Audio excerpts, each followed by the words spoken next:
Hello, friends. This is Informed Dissent, and here is your news of the week for January 10th, 2026. Court action upholds trans student privacy in California. The Ninth Circuit Court of Appeals revived a California law that prevents the forced outing of transgender students by teachers. An appellate court blocked a lower court ruling that would have allowed mandatory parental notification when a student identifies as trans. The state argues the ruling preserves student privacy protections while the case continues through the courts. This is a case being closely watched nationwide. Florida parental rights case asks Supreme Court to weigh in. A Florida parental rights case involving January Littlejohn, a friend of the pod, is asking the Supreme Court of the United States to weigh in on school gender secrecy policies. Parents allege that a public school developed a gender identity support plan for their child, including using different names and pronouns, without notifying them. Lower courts dismissed the lawsuit, but the parents have now petitioned the Supreme Court, arguing that schools cannot exclude parents from decisions affecting a child's upbringing. The court has not yet agreed to hear the case, but it's being closely watched nationwide. DOJ subpoena blocked in transgender care investigation. A federal judge recommended rejecting a DOJ subpoena seeking patient information related to transgender youth care at Colorado Children's Hospital. The judge ruled the subpoena was improper and likely intended to pressure the hospital into abandoning care that remains legal under state law. Isn't that part of the problem? Part of the broader Trump administration effort to scrutinize gender-affirming services. It's worth noting the endocrinologist who previously worked at the Pediatric Gender Center where Jamie Reed blew the whistle later moved to Colorado and continued providing medical transition treatments to minors in that state, the same jurisdiction where the subpoena was blocked. This is war. Text reveal UVA board coordination with governor. Text messages reviewed by the Washington Post offer an unfiltered look at University of Virginia's board members as they grapple with major debates at the flagship school in Charlottesville. The messages show board appointees coordinating with Glenn Youngkin to end gender transition care and diversity programs. The texts reveal internal tensions and the governor's unusual involvement in university affairs. Former university president James E. Ryan resigned amid mounting scrutiny. Harassment allegations surround Supreme Court trans sports case. Two female students have accused a transgender athlete central to an upcoming Supreme Court sports case of alleged harassment. While advocates for the athlete call the allegations unsubstantiated, the case has become a flashpoint ahead of oral arguments on January 13th over whether states may bar males from girls' teams, a major national moment in the ongoing culture war. That's your news of the week, and joining us this week will be Ben Appel, author of Cis White Gay, The Making of a Gender Heretic. He's written for the Wall Street Journal, the New York Post, Newsweek, UnHerd, and many other publications. And now, on to the show. Good morning, and welcome to Informed Dissent for this week, ending on... Well, today is Friday, January 9th for us. You'll be listening to this on Saturday, the 10th. I'm Jamie Reed, whistleblower from a pediatric gender center, co-executive director of the LGBT Courage Coalition, here with Lauren Legere and Corey Cohn. Would you like to introduce thyselves? Sure, I am. Damn it. I'm Lauren Legere, the co-executive director of the LGBT Courage Coalition. Your turn, Corey. I am Corey Cohn, cat owner and communicator on some of the disillusionment that follows from attempting a gender transition. The cat appeared on cue. Yes. All right, so this week, anything jump out to either of you as the biggest thing of the week in the news? Yes. I sure you mean in the world of gender? Because we can't talk about No, do We not can't talk do it. about people getting shot or revolutions in Iran. That's not what we're talking about. We're talking about smaller things this week. So, do you want to talk about? I guess last week it was the Washington Post writing ridiculous things in their paper, and then the New York Times said, "Hold my beer." Yeah. And they gave us a one up. Yeah, so that was a story about a young man who identified as a trans woman, Leah Smith. Do I have the name right? Correct. And this young person uh, transitioned in senior year of high school uh, and went to college to join a diving team. And there, all of the political stuff started happening around the time that he started going to college. Uh, he had some difficulties at school because of the evil gender critical people like us and the Trump administration. And he went missing and was found dead a couple of days later, believed to be suicide. I think it's, I think the medical examiner made that pretty clear that that was beyond a shadow of a doubt. They didn't specify as to how they came to that conclusion, but that conclusion was solid. Yes. It's not like, yeah. I think there's, For a while, it was ambiguous. So I guess now it's cleared up. But I guess the trans community was hinting that some nefarious deed had been done. yeah, yeah. I feel like all of this, the way the suicide topic is covered in terms of gender is really not doing anyone a service. I mean, essentially it's like trans people will kill themselves if you don't allow them to medicalize, but medicalized trans people will kill themselves if you're not nice to them. I mean, it just am I wrong? Because this kid was medicalizing, correct? Yeah. Well, he had been through a male puberty, and the article pointed out that he felt like he did not feel like he passed. And I think that the article made that, pretty clear. They mention his shoe size. He wore an 11 and a half in women's. I've Was never heard of that shoe size in women, so that was interesting. oh, wow, what a weird segue. Oh, we're going to talk about shoes? I do love shoes. I'm one of those people that I'm a shoe person. I have so many shoes. Sneakers, boots. I'm a shoe whore. I'm not afraid to admit it. Go on. I I was just gonna relate this back to um for trans individuals, shoe size can be somewhat of a um what's the word? A sensitive subject. Yes. Have you any experience with that, Corey? Buying women's shoes? Yes. And what size do you wear? 11 and 3/4. No, seriously. Why are we talking about my feet? I didn't sign up to talk about my feet.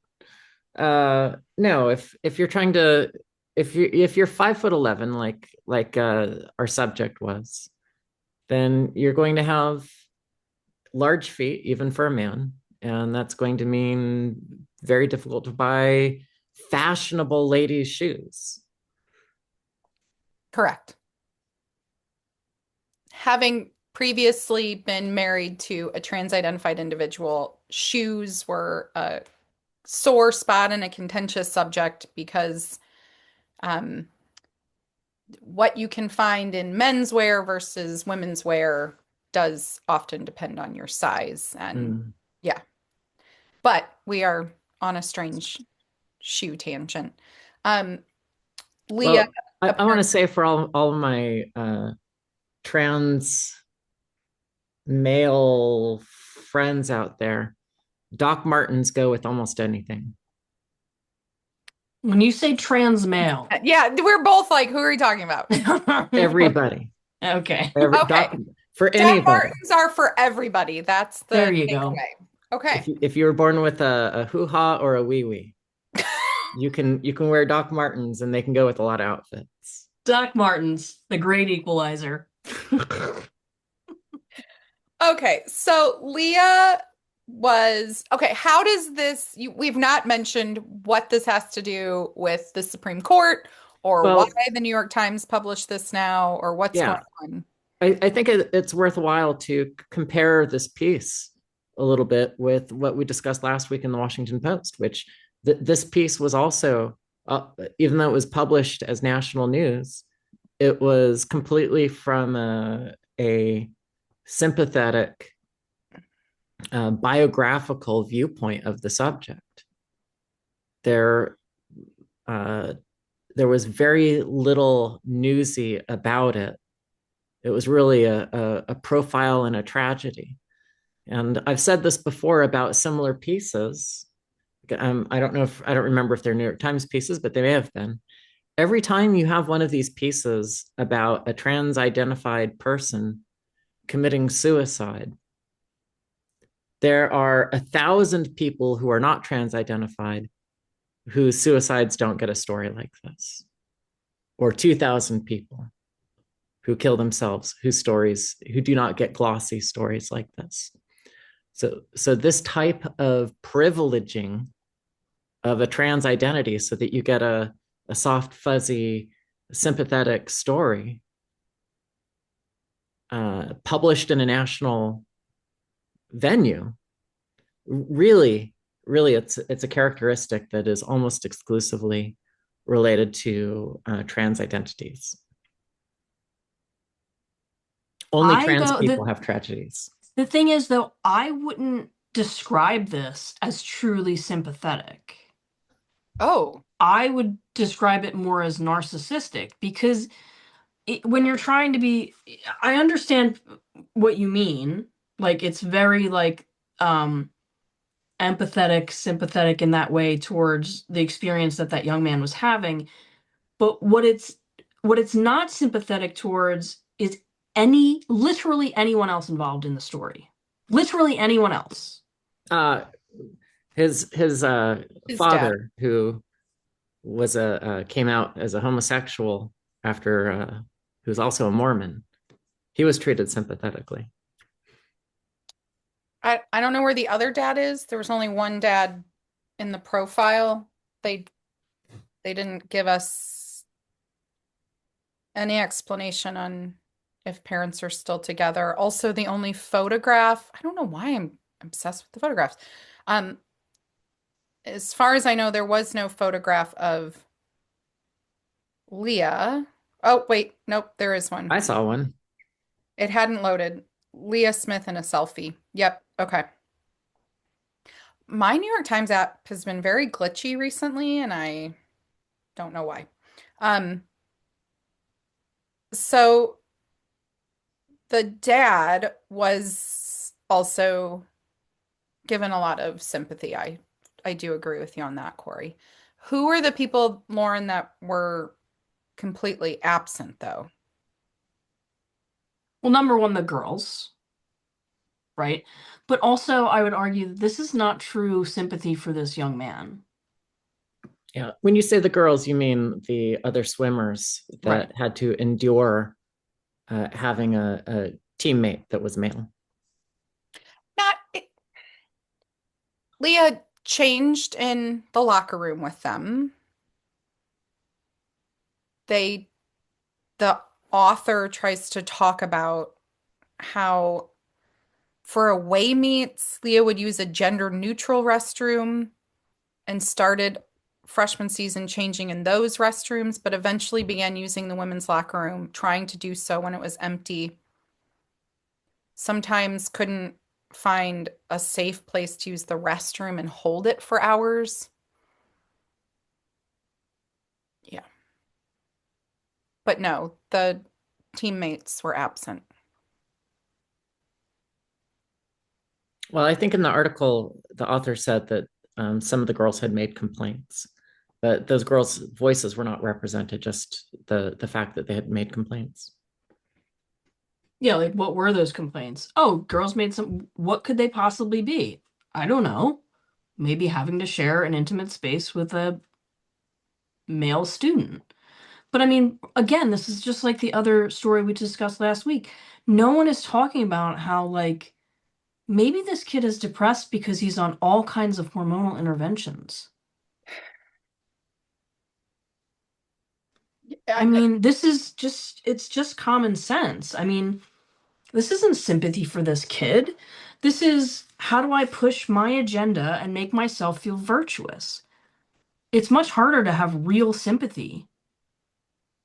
It's much harder to like get a teenage boy this far gone to the point that he believes he is the opposite sex, bring him back to reality. That's a much harder thing to do. It's really easy to be like, oh, poor him, just let him do whatever he wants, give him all the drugs he wants, and be nice. Well, what assumptions have to be true in order for the point of view in which this article is written to make sense? What has to be true for? You have to believe that some people are somehow capable of, quote, being born in the wrong body. Yeah, I agree that some assumption like that has to be true. You have to believe that anybody who is attempting to transition is a good candidate for it. Because there's no way, even if you thought to yourself, hey, this works for some people but not other people, there's no way that you could read this with that belief, because one of the things that you would take away is, wow, maybe this kid shouldn't have transitioned. Right, exactly. You have to believe full throttle that anyone who ever expresses a trans identification should be medically transitioned. Right.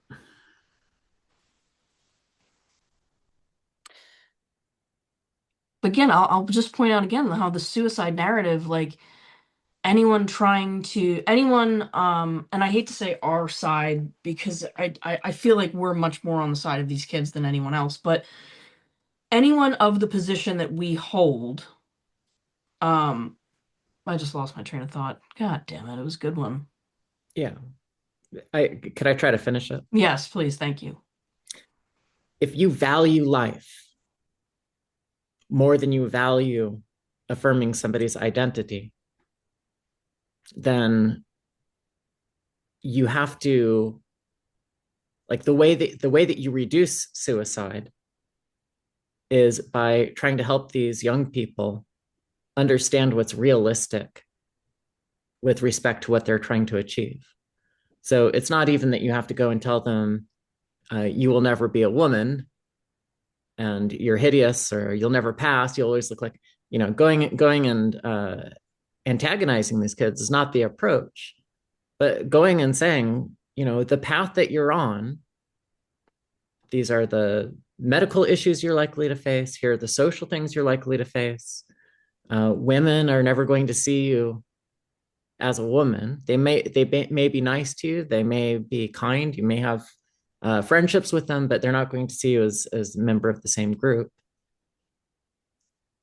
Can you realistically accept that all of that is true?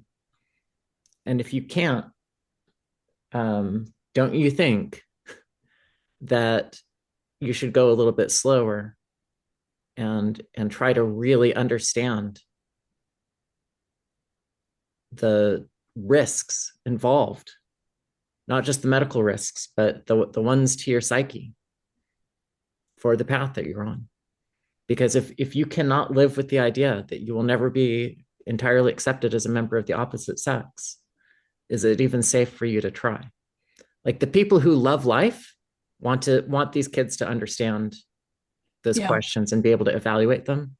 And the people who are, I'm not saying that they don't love life, but they have not thought through enough to understand what it means to love life. They are naive in their thinking. All they want to do is affirm the identity. Go for it. Do it. Slay queen, go on and do it. Go buy your size 11 and a half shoes and join the girl swim team. And hopefully everything will work out for you. And then when it doesn't, we'll just say you were a victim of societal transphobia. Right. I mean, It's not it really you, it's them. Yeah, I mean, really the whole thing is set up to have these kids or young adults who identify this way. They are just in an endless loop of being a perpetual victim. Because, like I said, before they're medicalized, they're being told that they're at a higher risk for self-harm if they aren't medicalized. And then once they're medicalized, they're if anything ever happens, it's because of quote unquote transphobia, and it's because they've been discriminated against, or people just weren't nice enough to them, or they don't pass. Like Right. they're just there's constantly a reason to perceive oneself as a victim. And that's not a healthy thing to be doing to anyone, let alone young adults and teenagers and kids. It's like it serves the purpose, it serves the ideology on both sides, but no one who actually embodies this ideology is served at all. And they don't even see it. How their own thinking traps them into perpetual victimhood. Yeah.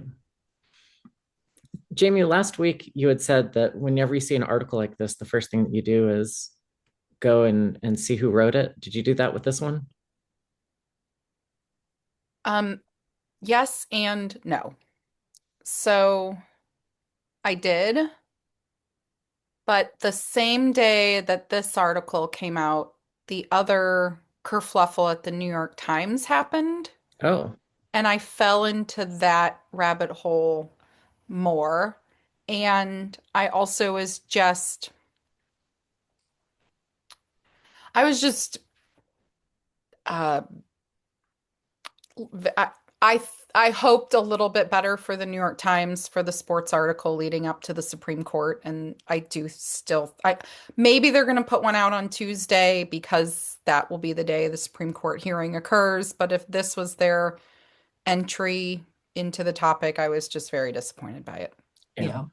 And also, again, do they really care about this kid? Because he actually died. It was a couple months ago. Yes, they're They using waited to use it they're in using this particular instance because they know that the Supreme Court yeah. is about to decide on women's sports on January 13th. Everybody should show up. Supreme Court, Washington, D.C., January 13th. But he had actually passed some time before that, and there was no New York Times article about that. Correct, because This was just expedient. This was politically or ideologically expedient for them to tell this story at this particular time. And again, you're just using this kid and his pain and his death. It's sad. It is. It's sad. Again, just total shitbag, New York Times. So disappointed. well, I think if you are emphatic enough, Lauren, about your criticism of the New York Times, You're going to get a response. I think Well, you know so. what? You know how you get a response is that you get something to go viral on Blue Sky, because that's exactly what happened with the Trans News Network criticism of the New York Times. Okay. This is what we're leading into. Yes. And then the New York Times releases this what would you call it? It's not an article, it's a statement. They refer to it defense. as a fact-checking false claims about our gender identity coverage, and it came out on the same day as the story about the swimmer. Okay. Jamie, will you give our listeners some background on this so they understand what we're talking about, what Trans News Network is? Yes, how this whole I need to do a okay. I will give you some background, and then we're gonna dip into a tiny bit of bio humor if you're willing to go with me. Okay. Are you going to be talking about bacterial vaginosis again? No, Because not at all. Not at all. No, Okay. we're talking about how I look into who the reporters are. Okay. Okay. I had never heard of the Trans News Network, which is kind of surprising because I read Aaron in the Morn every time something pops up. I Right. read, We're all up the ass of this piece, and I have never heard of it either. okay.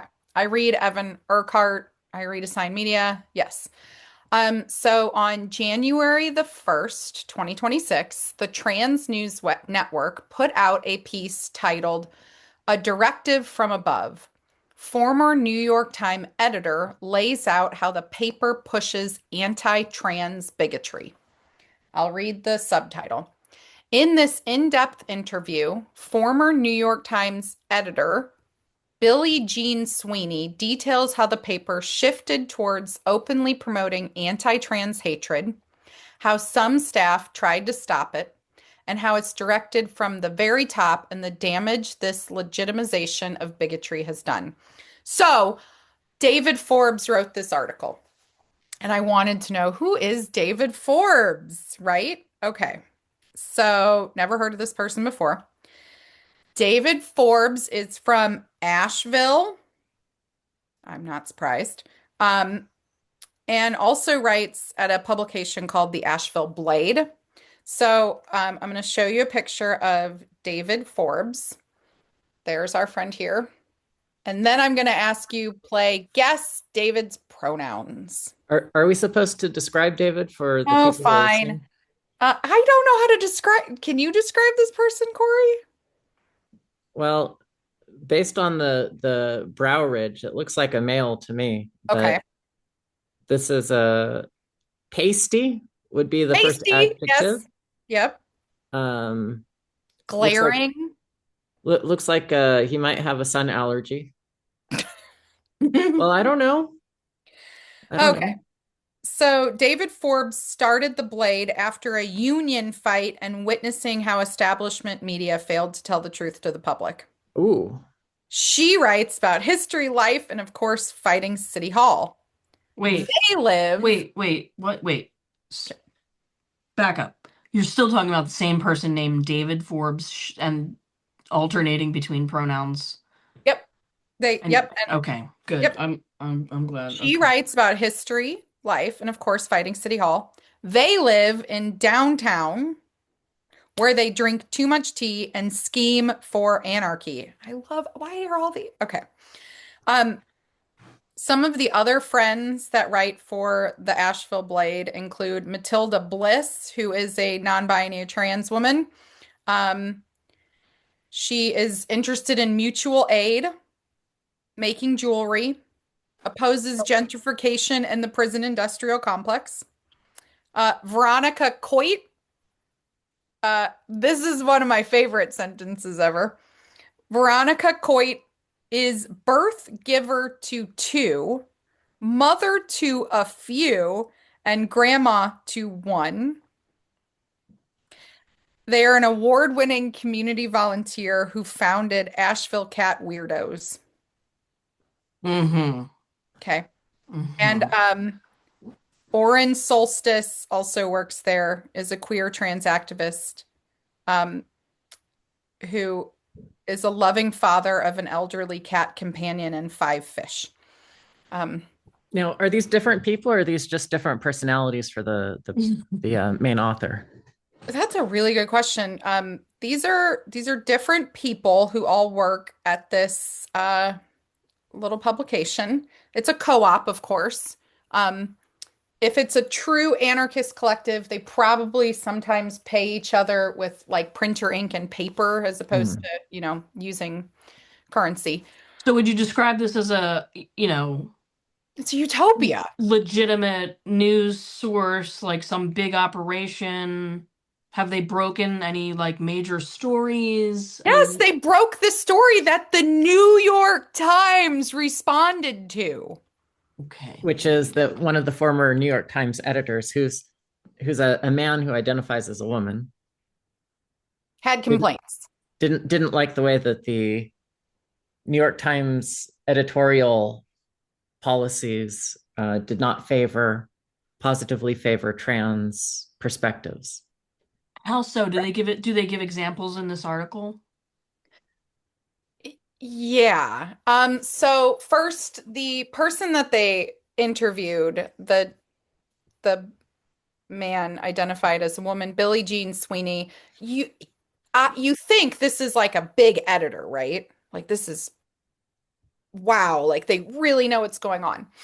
Um, they were there for about 11 years total at the New York Times, almost all of it on the international desk, where he worked as the day assignment editor and the night assignment editor. The day assignment editor does what you might imagine, respond to breaking news and make sure they're covering things properly, and matches up an incoming story with a reporter. So the complaints, like, do you want to know what the complaints Yeah, were I want to they know what had? they're saying. Um, well, first of all, nothing new. They talked about how they felt like the New York Times misrepresented how hard it is to get top surgery was one of the complaints. They called that different disinformation. Um, like, okay, the New York Times passed along different disinformation, like top surgery being easy to get, when of course it was never easy to get. Um, they complained about a couple of the 2023 stories about parental rights. They had complaints about Azine Qureshi. They had a lot of complaints about the Cass report and how the Cass report was covered, and that Azine Qureshi covered the Cass report. That they complained that there was not enough trans people hired. Um, One of the side notes in this that I was so amused by, um, they talked about M. Gessen, but then they had to publish at the very end. Sorry, we fucked up because they originally referred to M. Gessen. Editor's note 1/1/26. In the interview, M. Gessen was erroneously referred to by an incorrect name. We regret the error. This piece has been updated to reflect this. So Billie Jean called M, my guess is M's previous name. They dead named M in the article where they were complaining about the New York Times doing trans coverage bad. So what's the actual readership of this trans news network? I mean, it's again, I didn't know anything about it, so it wasn't on my radar until this article, this statement came out by the New York Times, and then also consequently, the GLAAD Media Awards is nominating them for Best Independent Journalism. Okay, Wow. so on Blue Sky, the Trans News Network has 5,500 followers. Okay, so huge operation here. It's huge. It was so Yeah. big that it really demanded a response from the New York Times. So what the New York Times does on January the 5th, in addition to putting out that piece about the swimmer, is they put out a fact-checking false claims about our gender identity coverage. They directly said a recent post from the Trans News Network includes numerous falsehoods, aligned journalist, and they felt the need to actually put out a line by line bulletproof saying and explaining their coverage, which I, um, their fact, their piece is, like I would hope it's factually correct. They say, Trans News Network claims that a 2023 article about parental rights did not directly quote the young person at the center of the story. The New York Times says this is false. Um, I I am really surprised that they felt the need to respond to a news network that I just can't. I'm how are Literally we only still has here? 5,000 How followers are on we Blue still here? Sky. Yeah. Yeah. Corey, I mean, Well, so one idea here is that if this is the two things. One is that there's a former employee involved, so that might increase the priority for them. It probably does. That's probably the main factor that Yeah. tipped this over into making a public response. Uh, if we had access to a similar resource talking about how screwed the reporting or editing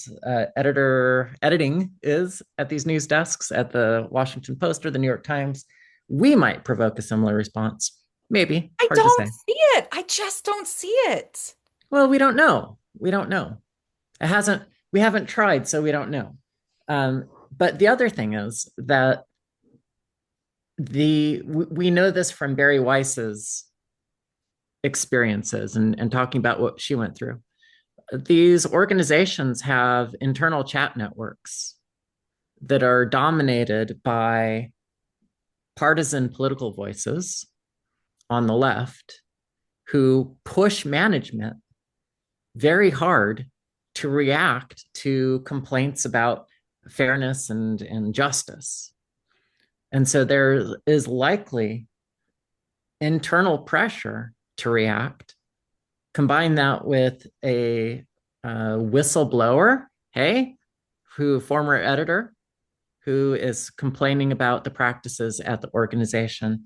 That's probably enough of a formula to produce what we saw, which is a public response. I just don't see them responding to the other side in any way like this. I just don't. Well, how many emails and letters to the editor have we written over the last year to the New York Times or places like the Washington Post? And like, they never put anything right. Every single time the New York Times publishes a piece that's at all trans related, we send a letter. Well, let's create a warm invitation for anybody who has been an editor or senior writer for the New York Times or the Washington Post to come join us on Informed Dissent to bring the rest of us into the newsroom so that we can understand how these issues are debated internally before we see the final work product.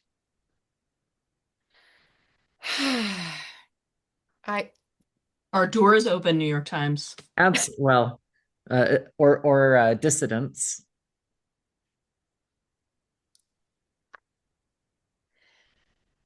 I don't understand this type of criticism of the Times, though.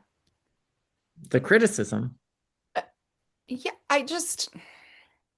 This is a really basic Overton window stuff. We want to control the tone of the coverage of the articles that matter to us. And so we just keep criticizing until they change. If we're honest with what we're doing with our episodes, where we open up these particular stories and criticize them, we're trying to do something similar. We just don't have as much institutional influence. So we're using the levers that we have. But this is, in a broader level, this is really about trying to influence the narrative. And there's not a whole lot of secret gender critical people ensconced at the New York Times. Every time they find somebody who has a lick of independent thought in their heads, they run them out of that spot. They keep one or two token conservatives there so that they can pretend that they have some diversity of viewpoint, but anybody who's not one of those tokens is really pressured to follow the rest of the left-leaning narrative. I'm gonna jump over to GLAAD for a minute if we are willing. Okay, we got a few minutes still. Okay. So GLAAD announced their 37th media awards. 37th? Does everybody know who GLAAD is? Mm-mm. And who they used to be? This is gay and lesbian. GLAAD used to stand for gay and lesbian. You don't know. It's fine. Go ahead. Do you know? No, I just My guess is that they've rebranded so that GLAAD no longer stands for anything. It's just GLAAD. Well, it is. That's exactly what I mean. But it used Yeah, to be about gay and they lesbian representation in media. correct. Yes. And Okay. now it's just GLAAD. Okay, so here are their nominees in the category for I have to laugh. I feel like this is such a spoof. The nominees for the 37th Annual GLAAD Media Awards out in the category of outstanding independent journalism. Okay, why don't you just jump in with a yes if you've ever heard of them or no if you haven't. Okay. Assigned Media. We know who Yes, that but is. Okay. The Buckeye Flame. yes. Yep, I I do. no, I did I not know about the I've Buckeye Flame. I I've have gone fought with toe to the toe. editor I've gone toe on, to toe with the editor on yep. X multiple I can't times. remember his name, but Okay. he's one of these hypocritical gay men who, Yep. Yeah. Okay. Charlotte's Web Thoughts. What is this, like Pam's House Blend? Are we going all the way back to the early 2000s here? I've never heard of this. Are they on Okay. Blogspot? No, Okay. never heard of Charlotte's Web Thoughts. Okay. Aaron in the Morning. Yep, heard of that No, one. who's that? Okay. Impact Media. Yes. Queer Kentucky. Oh, No I such read that thing. every morning. Yeah. The Queer Review. No. Okay. No. Trans News Network. Nope. Only ever heard of that because of this recent debacle. Okay. Under the Desk News with V. Spar. Nope. Okay. Never heard of them. And I'm surprised that's not with Parker Malloy. and Extra Magazine. No. Okay. How many X's? Oh, good question. It's just XTRA magazine. Oh, XTRA? I know some people like that. Okay. So there are 10 nominees. None of them are LGB focused. 8 are completely TQ, and 2 are queer, nominally LGB, but functionally just queer aligned. Okay. So just a little bit more insight into a couple of these. The Buckeye Flame was once gay focused, now largely aligned with queer and trans politics, offering little resistance to LGB erasure. When I argued with their editor online over and over again when I was going to, it's Ohio, right? Yeah, it's Ohio. That's right. That's why we had arguments with him. Yep, it's Ohio. He thinks any critical voices should only be from Ohio, and I don't think he has the symmetrical opinion about anybody who's a friendly voice from his point of view. Yeah, he was fun. So am I shocked by this list? No. But if I could add a few names to there, I would absolutely love to see some people that maybe don't have, maybe not everybody loves, but I think Ben Ryan should be on there. Brad Polumbo. I don't know. Do you have any other suggestions? It's Polumbo. I don't know why you have this mental block for this very typical Italian name, Polumbo, and you want to call them a Mexican pepper. Sorry. There's a reason for that, but it's fine. Do you have any other individuals you would want to recommend if we add some other nominees? Katie Herzog. Yeah. Although I guess that's not really her beat anymore. No, but yeah, I mean this is the state of where we are for an organization that was supposed to represent us. It represents radicals. Yeah. I mean, that's when you see anything that's like this, it's not the category of people who you love and build relationships with. It's your allies in the struggle for queer liberation. That's how this should be regarded. Well, speaking of GLAAD, our guest on the pod this week Ben Appel, has a lot of experience with GLAAD, and he talks about it in his new book that we all read, Cis White Gay. And we're going to be talking to Ben right now. All right, let's And we're wrap this wrapping up it up. then. Thank you, everybody. And please stick around for the second half.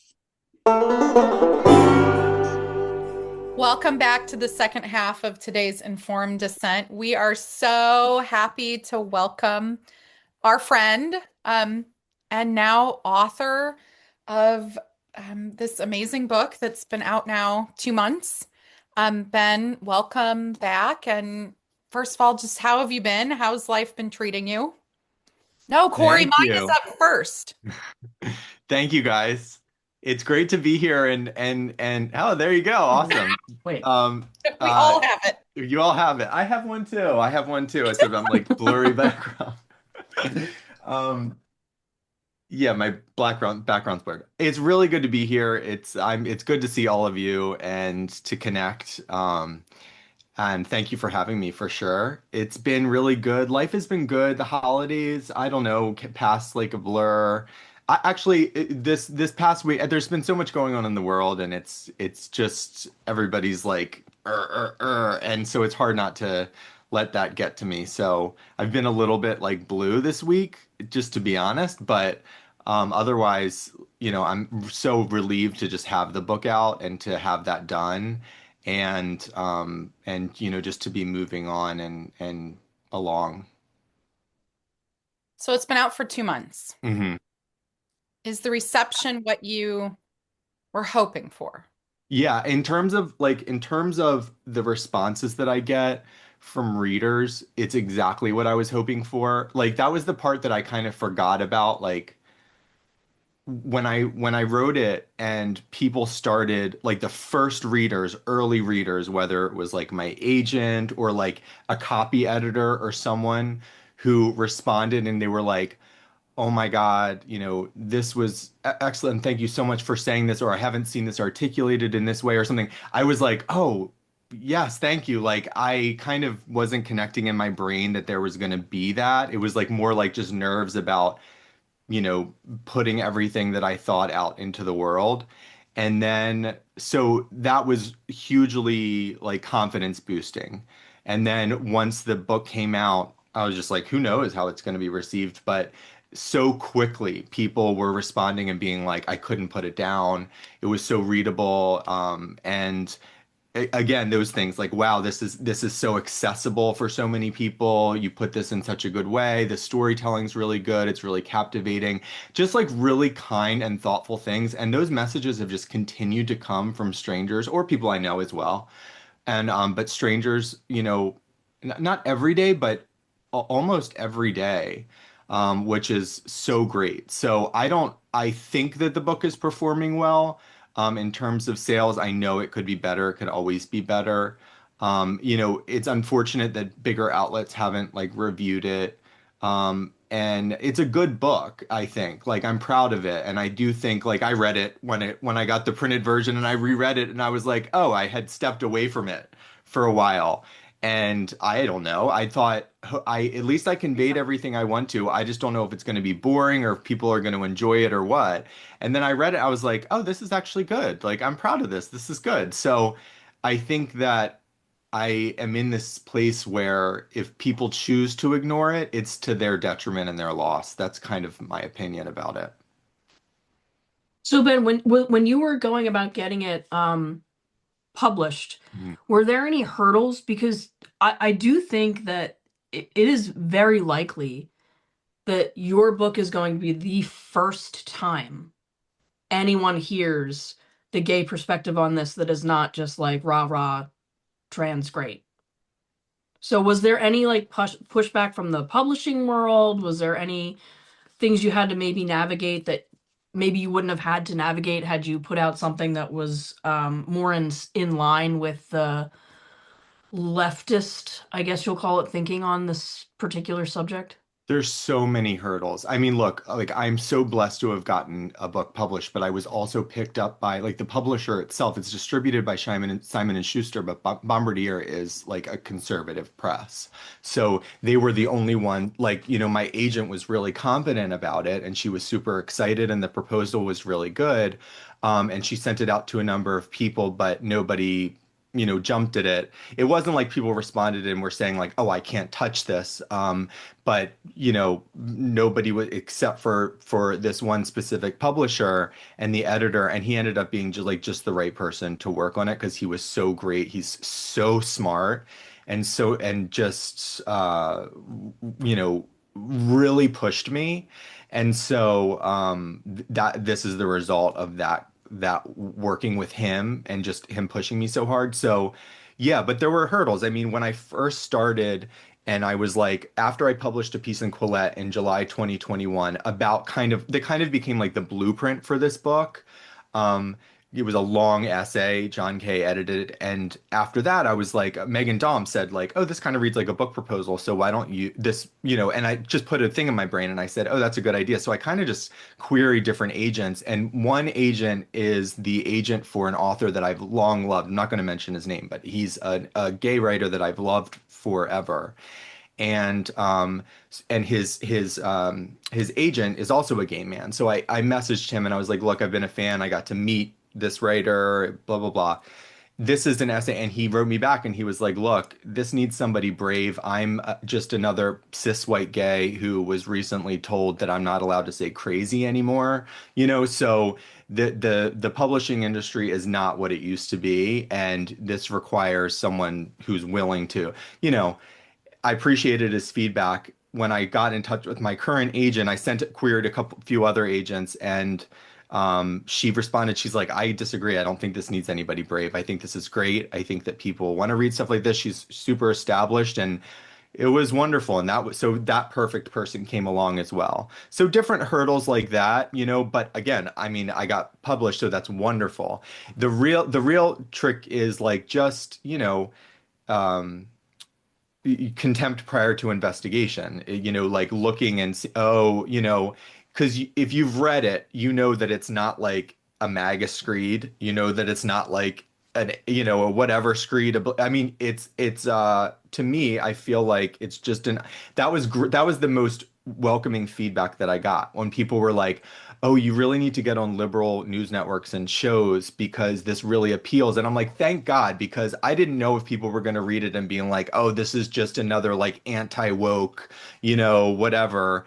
I wanted it to just be honest. It was just, and grappling with things that I'm still figuring out myself and that we're all still figuring out, but laying out there like what we have figured out, which is all this fuckery, pardon my French. So, I but little hurdles like a journal, a publication, gay and lesbian prominent, had contacted and were like, yes, we want to da da da, and then sent them the book, and they were like talking about reviewing it and even inviting me to write. But he's like, oh, we're going to figure out at our next board meeting, who, if anybody's going to pick this up and review it, which is great. But I'm thinking like, well, that's going to require that person to like really do something risky as well. Because if they're going to really engage with these ideas and they have, a board that's divided about this stuff, which they probably are because so many boards are of different organizations and so on, then or they just might be like, I don't want to touch this, or who knows, they'll give it to the person that wants to just tear it apart and lambast it and just say, let's just do this. This is easy. This is the easy way to go about it. So yeah, it's been here and there, but yeah, it's been good overall. And you and me and Jamie were co-hosts of Informed Dissent 1.0, let's say. This Yeah. is like 2.0. So it's been a few months since we've had regular weekly catch-ups, and Mhm. it's great to see you again. But because we're so familiar with you, we know a lot of the material that's in the book before even reading it ourselves. Would you mind, just for our audience, describing a little bit what is the book about, and what are maybe some of the major scenes in the book? Yeah. Well, the first part of the book, like about like, growing up in a covenant community, which was essentially like this religious cult that I grew up in, and, then getting into activism and becoming a self-actualized gay man, married, proud, out and proud, was kind of was like the initial trajectory of like where I, when I was entered back in like 2015, 2016, I'm going to get into writing and I'm going to do, and then before I became a heretic and kind of confronted all of these things that was really what it was beginning, and then it just evolved from there. But yes, I grew up outside of Baltimore in a fundamentalist religious community, a covenant community called the Lamb of God. It was very tight knit. The women were called handmaids, the men were the leaders. It was very patriarchal, very authoritarian. I was there until I was 12.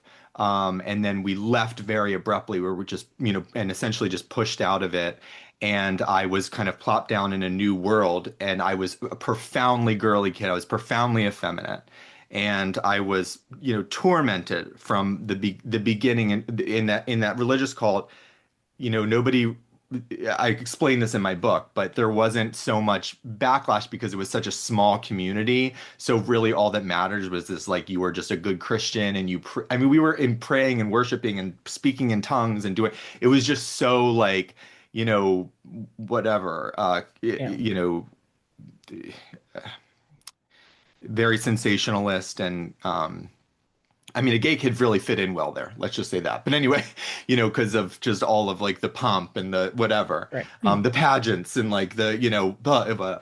So, So some campy aspects to it. campy aspects for sure. So, the singing and the dancing and the tambourines.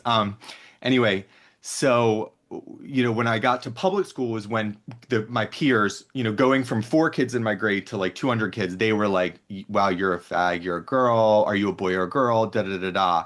And it was, so alarming because I had learned how horrible it was to be gay, that it was pretty much the worst thing that you could be. And so they're connecting my natural, self with this identity. And then, of course, I start progressing through adolescence and puberty and realizing, oh shit, I am one of these things. I am what they're saying that I am. So it was all of these things culminating at once. And I ended up, in the book, I talk about developing obsessive compulsive disorder in the form of moral scrupulosity, which was like obsessive and compulsive prayer and rituals, constant self-scanning for signs of immorality and sin, and then getting into drugs and alcohol, which became my coping mechanism, and then getting older, getting sober, and then after years of being sober and getting slowly better, I became a hairstylist, and then getting into activism, and that was the impetus that led me back to school to go to Columbia. I had worked on Maryland's marriage equality campaign, and then ended up actually volunteering for a transgender rights legislation campaign in 2013, and those experiences were really pivotal. I was just, especially after winning the marriage equality that campaign and that success, it was like, wow, this is this is what's possible. It was hugely exciting and validating, and I wanted to keep chasing that feeling. So that kind of led me, I'm like, what can I do? I want to write, I want to be a journalist, I want to go back to school, do more with my life. And so that, I just aimed high and then got to Columbia, and really that's the core of my book, I think, is my experience at Columbia during Trump's first term, and kind of just this jaded, like, entering the spaces, wanting to be this, from the very beginning, LGBT activist, progressive part of the resistance, fighting, working at GLAAD, all of these things, and then just becoming aware and being in these classrooms where we're learning these queer theory and critical theory, and where everything's infused through that lens, and just being in these rooms and having my brain like kind of talk back and think critically and be like, that doesn't, and then being terrified to kind of object, and shutting those thoughts down and suppressing, and then finally just letting myself, follow those paths and figure out what I actually thought about these things, and going to an MFA program after I graduated, having to leave that because I wrote about this new homophobia, and it sparked a big backlash in the program, and there was a DEI investigation, and I was like, I'm out of here. I can't do this anymore. So it's really, the book is overall about, becoming a free thinker. I mean, I dedicated it to the free thinkers, especially the gay ones. I wrote that at the beginning. It's like, just really my journey to becoming someone that has, constantly found himself in spaces where, I just want people to tell me like what to think, and so I can be good and I can be accepted. And then realizing that it's not sustainable. It just doesn't work ever, if you want to be, honest and truthful with yourself. And so finally realizing like, it's about rejecting dogma in any and all circumstances, and figuring out what you think for yourself, and having the courage to say out loud what you think. Can I jump in? Corey, did you have a follow-up? No, no, no. Go, Okay. go ahead. I loved it. I loved the book. One of the things I didn't realize that I think we shared in common until finishing the book is I love memoir. I'm a nonfiction reader. I don't read fiction. So to me, memoir is the tiptoe over to the other, like memoir is like the fiction. It's like the juicy richness that you don't always get from good nonfiction. So I loved it in terms of the fact that I absolutely love memoir. You mentioned 3 other memoirs in here, which also shocked me because they're all on my shelf. So Mhm. I felt a deep connection with you there. This is what surprised me. So I've known you almost solely about gender. Mhm. And the element that I found revealing and again was kind of the surprise is that so much of what else you were unpacking at Columbia was not about gender. Mhm. It was about race, it was about power, and it was about religion.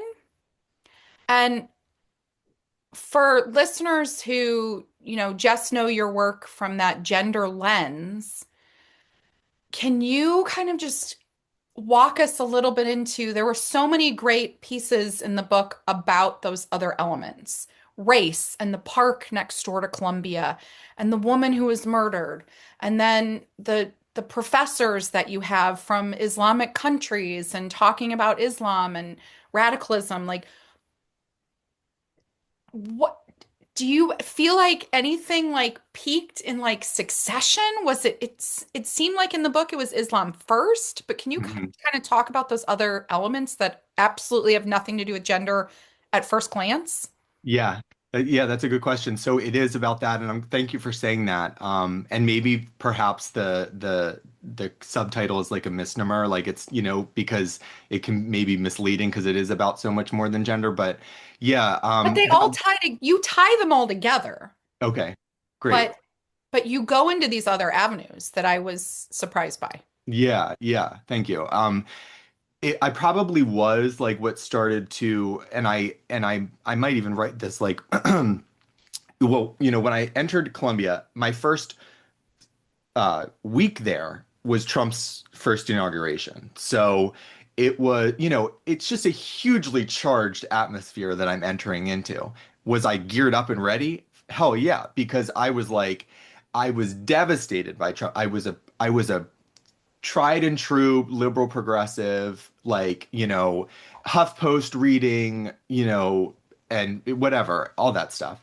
So I was ready for it, and I was like, this is where I'm gonna buckle down and I'm gonna get into the meat of gay and lesbian history and our history and activism, and be a part of progressive politics and just be at its core and fight back. And and then so quickly, shortly after Trump entered office, he introduces his Muslim ban.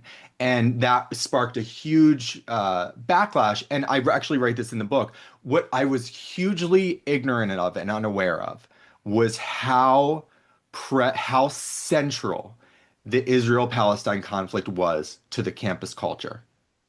Now, that might sound stupid. I just was hugely naive to it. And I think a lot of people are. They don't realize how much this is central to it. And so Do you I feel knew like that it's just Columbia? Like is there something special about Columbia or is that the universities like the Ivies now in general? I think that, well, there's a lot of reasons for that. I think it's the Ivies in general, and I think it's colleges in general, Harvard for sure. I Yeah. think Columbia is special, one, because it's New York, and it's like this, it's and also well, and Columbia has outreach school like affiliations, like including like with Israel and so on. And not just that, but Colombia has such a history of activism. And so, going back to like the 68 protests, like during the Vietnam War, and then over this gym that they were building in Morningside Park, Yeah. that sparked a huge, riot. And then the campus shut down for numerous days and kids, occupied buildings, which of course happened again, Yeah. previously. To me, it's almost like it's just this culture of activism and these young people coming in and chasing everything that came before them. They're chasing that feeling. It's like and I was too. I mean, you look at these images, these grainy images of these protesters, and you look at Kent State and you look at all of these things going on in 68, and it's very romanticized. It's very much like, I want to be a part of that. These are the good guys. This is what I want. This is who I'm supposed to be. And they're really chasing that feeling. I mean, I write that in the book. Like, it was the civil rights, Vietnam War, then it very quickly went into like South African apartheid, and then very quickly went into, Israel Palestine, and then it's all just they're constantly fasting and protesting and boycotting and da da da da da da. And then once other conflicts, are settled or taken care of, what's the next thing? And Israel Gaza is so there's a huge Jewish population, but there's also so many international students. And then what makes it so central to this is, yes, Columbia and other institutions as well, but it became this kind of chic new progressive thing, 80s and 90s, to bring in all of these professors from Muslim majority countries. To It was like, oh, this is radical, this is going to really um, uh, shake things up and give us some cachet, some chic, Ivy League cachet. And so, well, these folks came, and a lot of them were profoundly anti-Israel, and also profoundly anti-Western. I mean, just the West as we know it. And were hugely influenced by, people. Edward Said. I mean, he was the post-colonial theorist, and he was at Columbia. And he died in 2003. The Edward Said chair is there. So this is just so central to that culture. So taking these and I was like, well, I'm going to be part of the resistance. Okay, so this is the first thing. This is the Muslim ban. So what am I going to do? I'm going to protest with all these people. I'm going to join a Muslim group put on a big community-wide prayer on the quad and laid out blue tarps where everybody participated in an afternoon prayer, and to show solidarity with Muslim people. Well, of course I'm going to do that, because this is but that was when I first started. It was so quickly into the semester, and now here I am kneeling in prayer and tapping my head to the forehead Yeah, to the I ground, read that section. and Yeah. thinking like, what am I doing here? Like, what? First of all, I mean, women, gay people, like, profoundly oppressed in Islamic, think of Iran, and there's just such a disconnect here. And so quickly it was going into these classrooms and seeing what was really about just cultural relativism of like everything West is bad and everything else that's non-West is debatable, and it was this hugely very like backwards inversion of racism, because it was like, oh, this kind of this very Rousseauian, like noble savage kind of idea of, oh, these folks are perfect and untainted by Western colonialism, and therefore right and godly and good. And so yes, like female genital mutilation, like yes, this and that, but that's their culture, and we're the bad ones, we're the oppressive ones. And it was it was just this effort for 3.5 years of people trying to deconstruct every positive idea I had about America, about Israel, about the West, and just eradicate that to kind of really make me into what those activists want me to be. And that's what they're doing to young people there. For among your classmates, were there other kids who resisted? I say kid, I know you were an adult when you Yeah. went there, No, but yeah. mostly young people. Were there ones who resisted the curriculum or criticized it? So there were some who, like, there were uh very few that I knew of, but there were like out and proud conservative students, right? I didn't see them in a lot of my classes. They perhaps were in, I mean, I spent so much time in humanities classrooms and social sciences classrooms, creative writing classrooms. So like you can imagine the folks that I'm running with in these classrooms. So if I'm not really in very many, I mean, I was taking science courses, but I'm not in very many STEM courses. So who knows? I'm not in economics courses. Yeah. Who knows what the population is like in these spaces? In the spaces that I was in, there were not any resisting or objecting or anything like that. It was a constant, you know, competition who could be the most woke, and it was just so stupid. I mean, just so dumb. Like, it was just so dumb. It was like these people just their brains rotting, and we're challenging. Really. Thankfully, I didn't let that happen. I soaked up this opportunity, but I was just like, holy hell.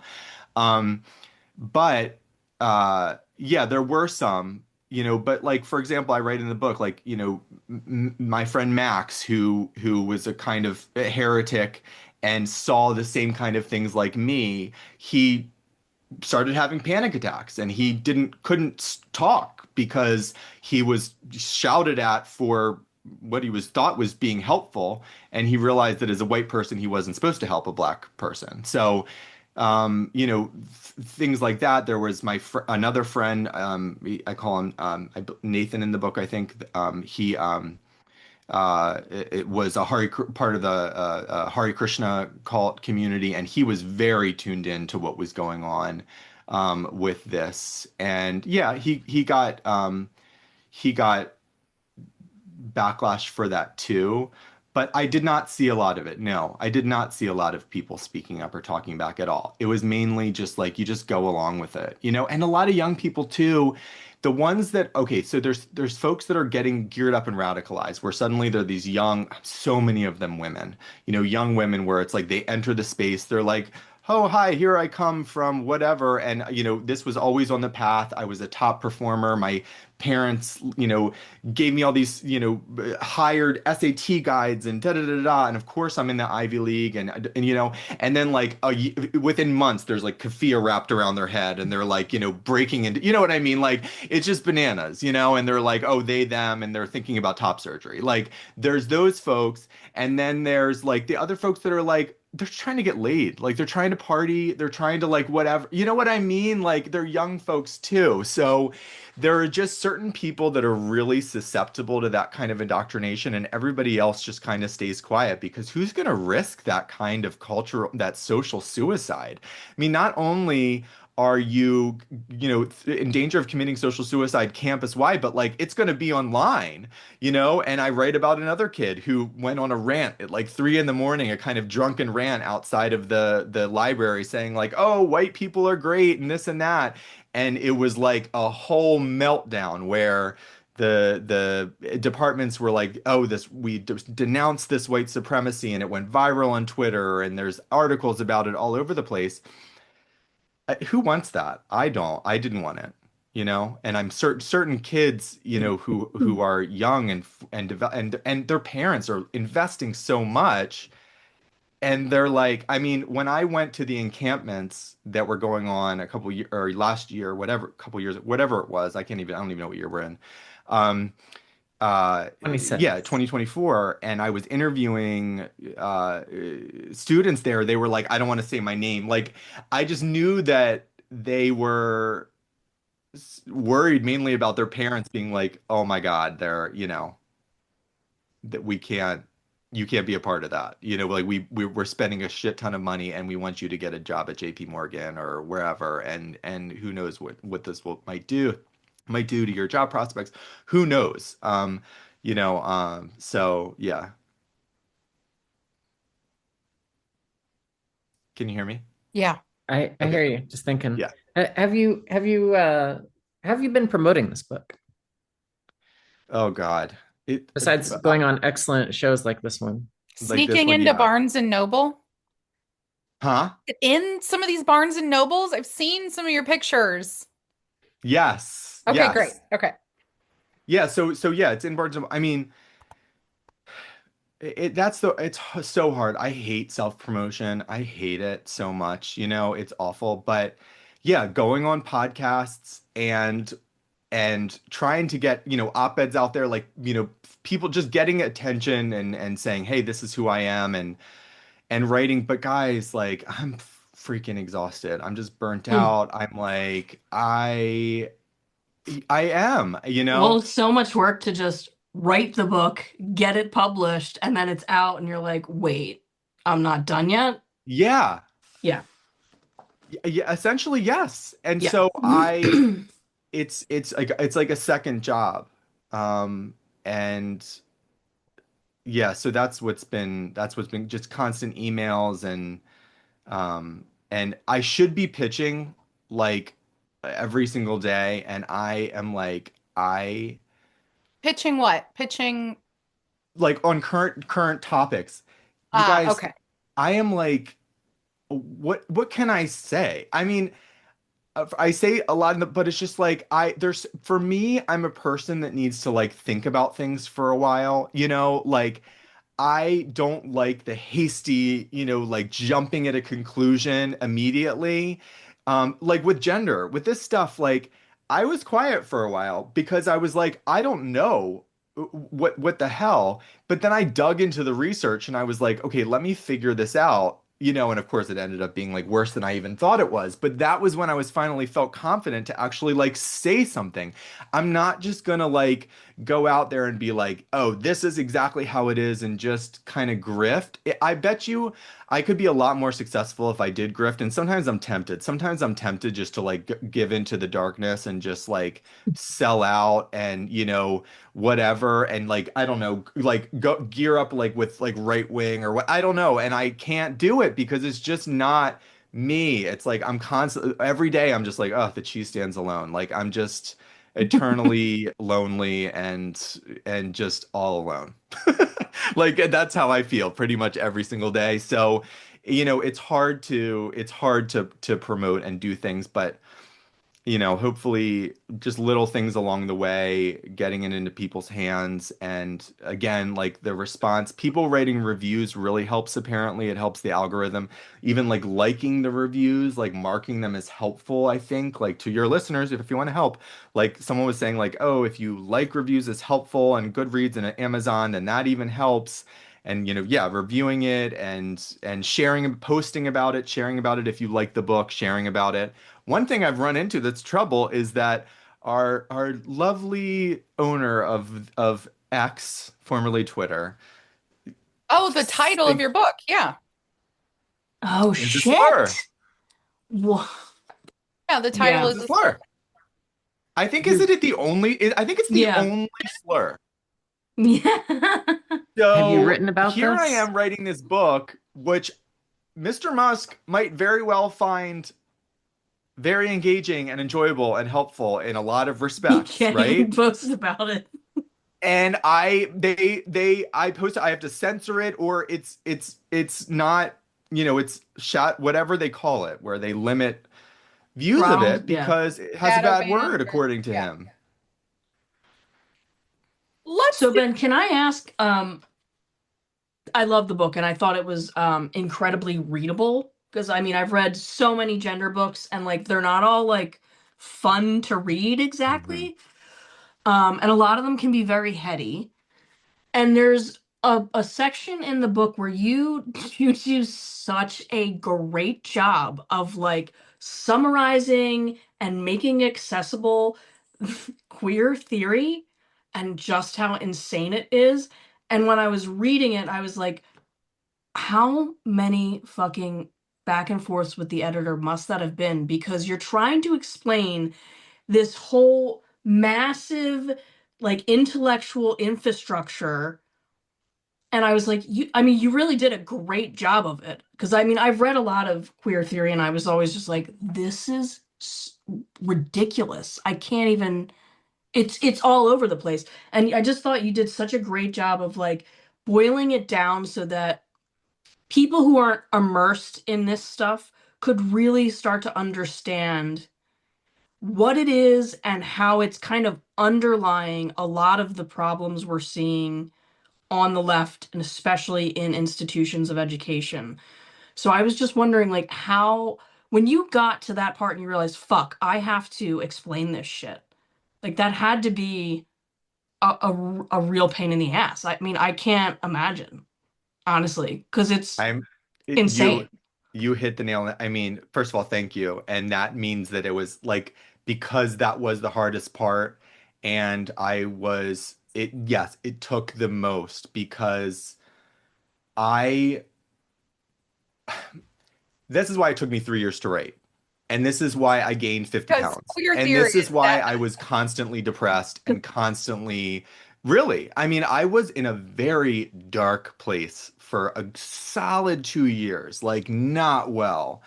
And it was, Lauren, though, Lauren, I think you said the same thing when you first figured out what was going on with trans and kids. mhm. And when you realized it was that deep, you fell into a very, yeah. Oh yeah, I was not well when I realized how the tentacles were everywhere and this was way worse, like you said, way worse than I initially thought it was. Mhm. Yeah. Yeah. Totally. And so I knew that I had this opportunity, and I knew what I was up against. And I was like, so essentially, for like 3 years in my head, who I'm arguing with is like all of these queer theorists, like the Jules Gill Petersons and the Grace Lavers, like all of these people who are just going to be like, like immediately just poop, like be like, oh, well, that's actually dead, and be like, shut the, like these morons, these freaking crazy lunatics Thank who you. Yeah. are Morons. just, but they're bananas and they're Yeah. morons. And they pose as they're fucking posers. And so I was just constantly arguing with these people in my head. Like, so I was like, Mm. regardless, I'm never going to reach them, I'm never going to change their minds, but they're the folks that are just going to, so they have follow, they're, all they have to say is like, oh, this is incorrect because blah, blah, blah, this is a bad interpretation. And with queer theory, there's no right interpret, so they can just Right. change the rules anytime they Exactly. want to. And Yeah. they can, so that's what the whole point is. It's this to destabilize, it's to create nonsense, it's to tear it all down, our understandings of everything, so that everybody can have just complete liberation from any restriction of reality. And so I was that was the hardest part because I wanted to unpack it. I didn't want it to be this dense kind of like, thesis, I wanted it to be accessible. That was the biggest task that I knew I needed to do, is just like, I want people to understand. And I just felt like I had this opportunity because I had been, as a 30-something-year-old, in these indoctrination classrooms, like these factories where I was there. Like, that was such a privilege to be able to like be there. And I wasn't just sitting in, like I was in there and I was able to see what was going on, and I was engaging with these theories. And I'm like, so I just thought this is such an opportunity that other people don't really have. And I have, a responsibility, I guess. Like, at least when I got the opportunity, I was like, this is what I really need to do. So I'm so glad that that's been the feedback from you, like you saying that, and from others as well. It's such a relief because that was really important to me. And I think that a lot of people just really were not and are not aware No, of, they're not. Yeah. And yeah. I do believe that, like what you're saying, it is integral to kind of understanding, especially at an institutional level, how this got so far and how everything got kind of out of hand. And I thought you did, again, you did a really good job of doing that for people that may have never heard of this before. It was so good job, Ben. Thank you. Thanks. That's what like my editor like wants me to write so bad, is like a piece for somewhere, like about an accessible piece, like about how I'm not queer, Yeah. and all that. How did you even go back and forth with an editor on this? Because if they know nothing about it, was that the feedback? Like they were saying, like, Oh, you got to distill this down so I get it? Because no, I mean, almost nobody actually understands queer theory because that's the fucking point. So yeah, it had to when be like a, he got, because it was the hardest thing, but that was the best thing, because I had to explain it to someone who didn't know. yeah, So I have to be like, so there were just little things, and I'm like, oh gosh, that's like a hole in that.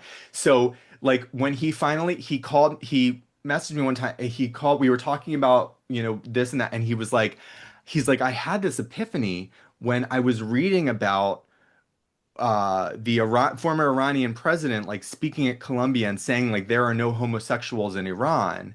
And he's like, and I realized after reading that there was this connection, like, oh, it does agree with queer theorists because yeah. da da da. And I was like, okay, you just made my effing day, because those are the connections that I'm trying to get people to see, is like that this, and so how do you explain that? It's really, really hard. And so, yes, it was back and forth. And I would be like, I've said this before, but I would be like, oh, I'm going to fire this off. And this is the best goddamn thing I've ever written. And he's just going to be like, oh, stop the presses. Like, that you are a genius. And he would be like, this is good, but da da da da da. Or you can go deeper here, or give me more here. And I would be like, oh my God. Like, I hated him. But it paid off, because I was like, in the long run, I was like, oh, fuck, he's right. Like I need to go further here. And then some of that, for clarifying for writers who are like, perhaps like, thinking, oh, they have to just appease. Another part of it that I think ended up making it a success as well is that yes, there are other times where you're like, okay, you have to listen to the editor, and the editor's right.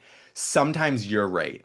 And sometimes you just have Oh, to trust your gut about what you're doing. And if they don't see the picture yet, they're going to see it once you get to where. So I think, as any creative person or anybody working on things, they can kind of, you want to be guided and get feedback, but you also kind of compromise your own, like you find yourself being like, I just want to please, please, please. And then you're like kind of getting lost, and you're like, no, that's not. And so finally just letting go of that and being like, I need to just stay on the steady here and take his response, and just kind of take that, but not see it as like the end all and be all, because I have a vision here, and I know what I'm doing. And just to trust, so much of it is about like trusting yourself. That's the hardest part, is just like trusting yourself that you can do it, and going through it. So Ben, who do you hope to reach most with this book? Well, okay, I want to follow up that question, because when you write about the um, MFA program, I, do you still have the contact information for any of those lovely non-binary women? Like, I kind of would like to mail them a copy of this. Oh my God. Like, do you still like, I Yeah. want to know how people like that respond. Like, yeah. They're Yeah. not going to read it is the They're problem. not going to read it. No. Why? Come on. The people who are all in are not going to read it. I think the people who are going to read it are people who are curious, have been in similar situations, and they're afraid. And I think it's the same people that listen to podcasts like ours because you can order the book online, it gets delivered to your door, you can read it in private, you can listen to podcasts in private, and you can kind of intellectually work through what you already kind of intuitively think in the privacy of your own home without having to risk, you know, being ostracized by your social group or losing your job or something like that. Well, there's another group that I would hope that would be willing and open to read it too, which is that we are in a movement that does have a lot of conservatives and Mhm. individuals who have a different background than we have. And I do think what the book does do a good job taking apart, which Lauren knows I've been struggling with this, is I think it's really hard to explain to people who are not gay what this has to do with gay. When we Yeah. say things like trans is homophobic, like they're just like, what? I don't know what you're talking about. They don't get it. And what I feel like the book did do in an accessible way is it gives people an insight into, that little boy growing up and how does, how does that kind of through line carry into how does it go from that little boy to GLAAD to queer to I do still think a lot of people struggle with understanding what are we talking about when we're talking about and gender being homophobic. Mhm. And it's in there. Yeah. If there was any section I almost, would want to see you flush out even more is towards the end, before we get to Corey and Maud and Mhm. the school board. I think that and I'm not trying to be critical, but No, no, it's fine. Yeah. the earlier chapters when you're engaging in other writing, I think that you were more you were weighing it more. And then when you get towards the end and I feel like you were getting hit by like you're reading all this stuff in really rapid succession. You talked about like Bob's book and like all this stuff that came in. I almost would like to see that blown open even more, where you could take apart more how you engaged with those writings and then how you formulated your thinking in that same way. Because the earlier works that you're being given in Columbia, and granted they're, shorter and they're in classes, but I feel like you engaged with them on a little bit more of like, whereas when you get to Critical lens. Yeah. yeah, but by the time you get to all of the gender critical, and I know to me it feels like you drink that like a hose, like, oh my God, then you realize what WPATH is, and then you realize where this came from, and you're just like absorbing it all so quickly. If there was anything that might be able to get blown into a little bit more in depth for people who don't have the time to read all of those works that you have, you can walk them through that. Yeah. Yeah, There's so totally. much. That's good feedback. Yeah, Yeah. there's so much there. So for the 10th anniversary edition, Ben, you've got a checklist that an item on the checklist. Yeah. Yeah, exactly. Yeah. That's really good. Yeah, in fact, I think yeah, that's a good feedback. I think that yeah, there are going to be I really want liberals to read it. I just want liberal people to read it. I want Democrats to read it and liberal people to read it, and I want people to be just validated in what they have been thinking and knowing for a long time and being like, I knew I wasn't fucking crazy, you know? And I knew just to feel less alone. And that's again, like that's the I've posted recently, like people I was like, I noticed a trend in responses that I'm getting. People keep saying like, I felt like I was reading my own thoughts. I felt like you were in my head. I felt like da da da da da. Like it was just such a therapeutic experience because I was trying to just to work out on the page like all of these things that I was grappling with, and I think that a lot of people are or have grappled with or are still grappling with. And I just want liberals to read it because, you know, It was raw. There were a lot of sections that were really raw, though, too. yeah, I mean, not to go like too off course here, but there was one section where I think you were really grappling with when you really begin to understand like a country like Iran, offering homosexuals a choice, like you can transition or you can be put to death, and thinking about, like, people have been thrown off roofs, and I think you were very vulnerable in a couple sections where you said, like, I spent the last 6 hours thinking about what it would feel like to jump off this bridge. Like, you brought people into that these concepts are both concepts and theories, but they also hit, like, they're real, like, and they really hit, and right.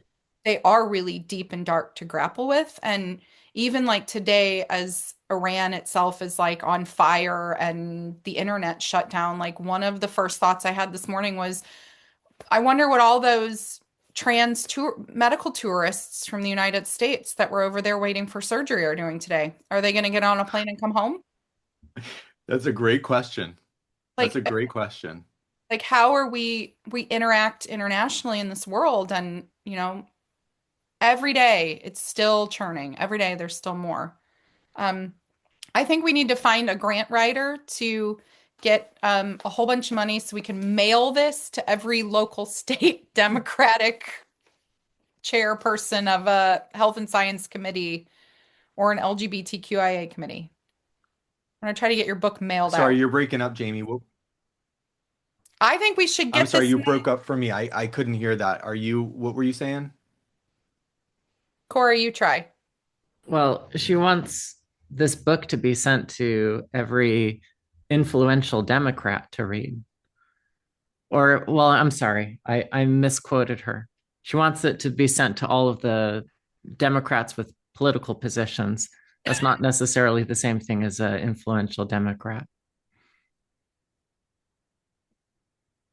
Yes, the Democrats, the influential Democrat. Oh my gosh, I would love that. I would love if it got into their hands. Yeah, absolutely. I mean, I would love for Pete Buttigieg to read it. I would love for, like I know uh that he would find some things in this that would resonate. But even, not just him, I think it would be wonderful if they did. Yes. If you want ideas on how to increase the Sorry, you readership were of this breaking up book, there. I couldn't hear. me? Yeah, you both were just a Yeah. little bit, but it could be my connection. I apologize. Okay.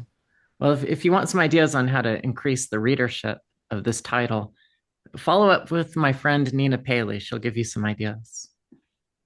Oh, I certainly will. Absolutely. Thank you for that recommendation Yeah. because yeah, it's the thing is that like it's so hard to do self-promotion. It feels like but then I'm like, but I feel like there's something really valuable here and I do really want people to read it. Like that's why I did it. I mean, I hope that first of all, of course it's a memoir, so it's self-indulgent. Like of course, like I'm telling my own story and stuff like that. But I did it because I was like, I feel like I have a valuable perspective to give here, like that not a lot of people have. And I want people to know this. I want to get this into people's hands. So, I do feel confident that it's good. And that confidence has grown not just because I'm like, oh, this is I just know, but the feedback from people being like, I really think this has potential to really shift things and hearing that from liberal people, it's like, okay, like yes. So how can we do this? Yeah. So I'm going to absolutely. I love Nina, and I'm going to get in touch with her for sure. Yeah, I think you really you put forth a perspective and a story that I think a lot of people like. There are some things in this book that are so similar to my own story, and I think people are gonna read this and see that like they're not the only one thinking this, because we've, especially on the topic of gender and some of the crazier things that are coming out of the left. I think there's plenty of people that are like, I can't be the only one, but they feel like they're the only one. It's actually funny. There's a section in here where you talk about Indiana Jones. Oh yeah. I'm not kidding, Ben. I had the same fucking conversation with somebody once. Because we were at a party and somebody asked me what I wanted to be when I grew up, and I was like, an archaeologist because I wanted to be Indiana Jones. And somebody told me how problematic it was, especially, and I'm like, are you kidding me? They were talking about the Temple of Doom being super problematic. I'm like, but that's the best fucking one. Like, what do you please don't ruin this. What? Right? So I think a lot of 100%. people will have been in similar circumstances thinking the same things that you and I have been thinking about a lot of these topics and afraid to say anything back. Mhm. So I do think it's going to resonate with a lot more people than even are going to reach out to you because people are just so afraid. People are going to be hiding this under their mattress, but they're going to be reading it. Thank you for saying that. It gives me hope. It really gives me hope. It's Well, like this afterwards. It's like I feel really hopeful one day, and then really just like, the next. So this gave me a lot of hope. It gave me because I needed some. where can people purchase your book? Where can they buy? Amazon, Barnes and Noble, Book Culture, other places as well, like Books A Million. Yeah, for sure. Like really wherever books are sold, essentially. And it's on ebook and then also a physical copy. They can do that. So they can get it on Kindle, and then on Nook, and so on. And then yeah. Except it is not sold in the Wiccan anarchist independent bookstore in where we in Portland because I asked What? for it, We and were they in were like, Port. Oh my God. She "We're in asked for Portland," it. and I asked She for it. she went into this bookstore that is literally draped like wallpapered in the progress flag. And And Wiccan anarchist. she goes up to the guy. He's still wearing a mask. And she's like, "Do you guys have Cis White Gay?" And they do some like click clacking around and they're like, "Oh no. No." And she had to poke the bear even more. And she was like, "Thanks for letting Two Turf shop here. Bye." Oh my God. I'm like, "We're in Oh my Portland." God, you got guts, man. That's so great. That's so great. I That's so wanted great. them to carry it. I I want know. independent little bookstores to carry. But see, that's what would actually be radical. That's Hmm. the Yeah. thing. You're claiming you're the radicals, that would be radical. Come on. I mean, Like, it was all just Right? Marxist. Everything there was Marxist. There's tens of thousands of books on polyamory and all yes. kinds of queer stuff. The whole bookstore was essentially a um, indoctrination chamber for Yeah. similar to Columbia. Yeah. Yeah. Okay, Corey, I go think ahead. the most work go. Oh, What? go ahead, Corey. Yes, please. With what? Oh, Oh, I don't know. I thought you were going to say something.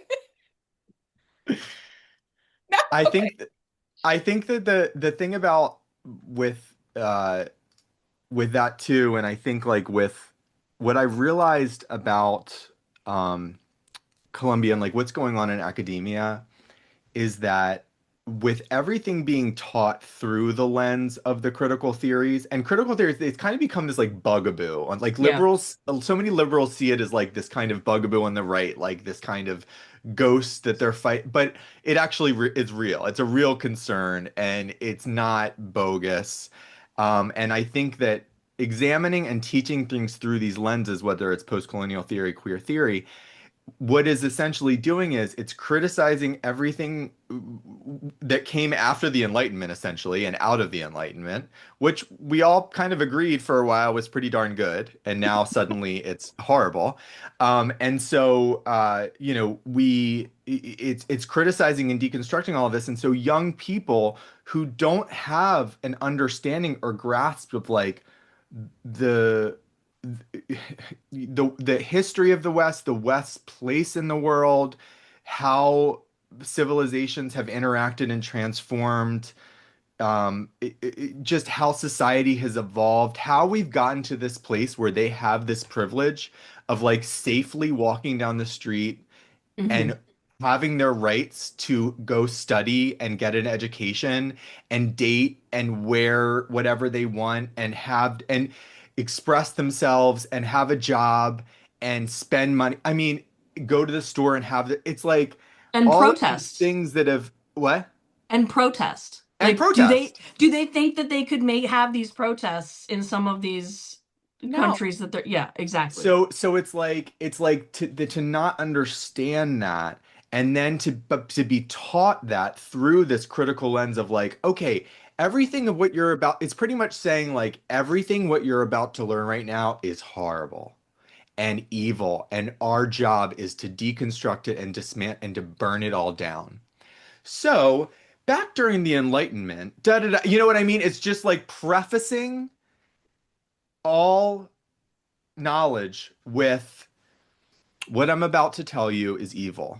And it's just and then infusing that throughout it, constantly. And then second guessing it. So it's saying like, and so this person and then this happened. Well, they say that happened, but really, what is happening? And what Yeah. is Yeah. what is he said? And what is it to say something? Are we talking about, I mean, it's just a never ending, like I wrote in the book, like I was constantly reminded of an acid trip I took when I was 18 years old.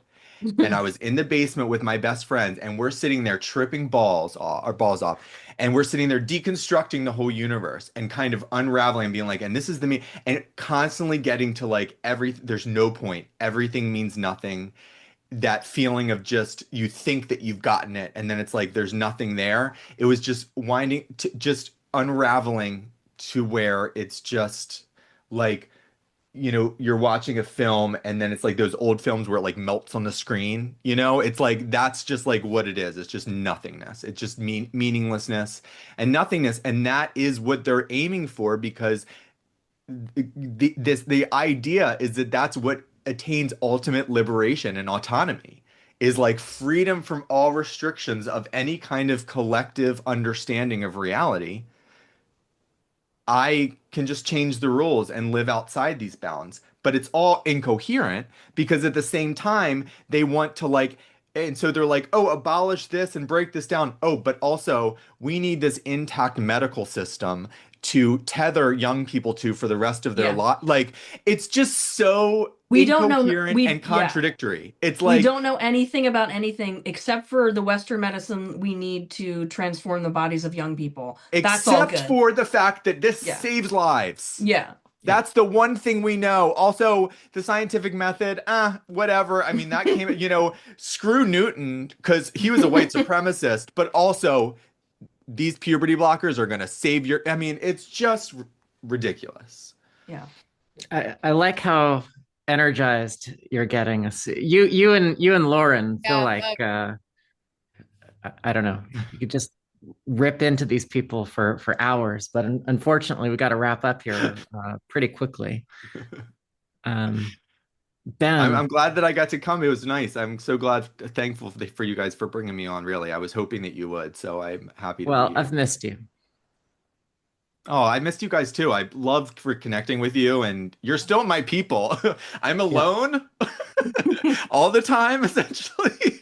Oh, And so I'm peripheral. I'm what is it? Spiritually or mentally with you guys, but I don't know. All right. But I want to be useful in any way that I can, and so I'm trying to just keep my head above water and pay the bills. Well, you'll rejoin us again pretty soon then.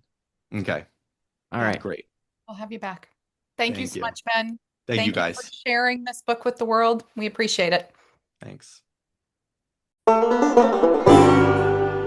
Hi, thank you for joining us this week.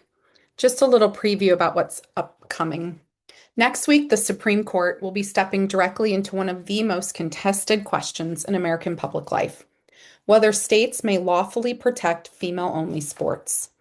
The court will hear arguments in conjoined two cases, West Virginia versus BPJ and Little versus Hecox, cases that force a question institutions have been avoiding for years.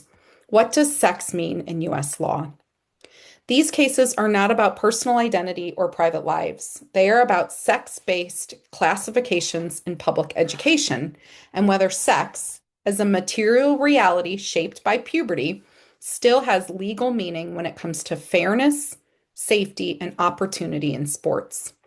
This answer will ripple far beyond athletics, shaping education policy, civil rights law, and sex-based protections more broadly.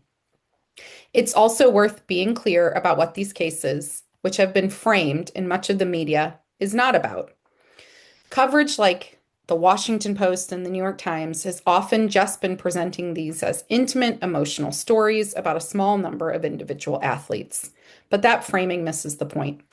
The Supreme Court is not deciding feelings or personal narratives, it's deciding law. And the outcome will apply nationally, well beyond the handful of people whose stories have been used to illustrate this issue.